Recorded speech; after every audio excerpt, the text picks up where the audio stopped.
Kapuso, lalo pa pong naging siksikan ang sitwasyon sa Divisoria sa dami po ng mga naghahabol na makapamili bago ang Pasko. Pia, sa mga wala pang may pangreregalo ngayong Pasko at nagdadalawang isip na pumunta rito sa Divisoria, narito yung sitwasyon na tinutukan natin sa maghapon. Ito ang ulat. Ilang tulog na nga lang mga kapuso at Pasko na. Kaya naman nagkukumahog ang maraming mamimili ng pang-aginaldo sa Divisoria, Maynila. Mala obstacle course ng pamilihan dahil sa siksikan at gitgitan ng maraming tao. Yun nga lang, marami na ring basura sa kalye. Ang mga tindero-tindera naman, kanya-kanyang bagsak presyo para kumita. Kailangan talaga yun, sir, para makabenta ka ng marami. Pag wala kang boses dito, di ka makakabenta ng marami. Mabili naman kahit paano.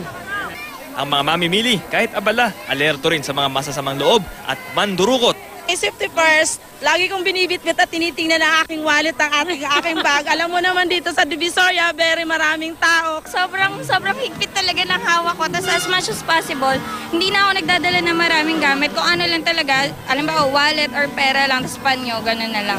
Bagamat di mahulog ang karayom ng Divisoria, organisado ang mga nagtitinda rito. Tiniyak din nila na tinutupad nila ang kanilang mga obligasyon, gaya ng pagbabayad ng tamang buwis sa lokal na pamahalaan. Ticket for the hawker's fee.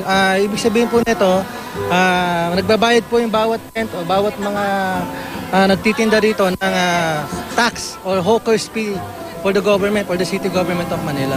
So, bawat isa po dyan, sinisingil ko ng 20 pesos.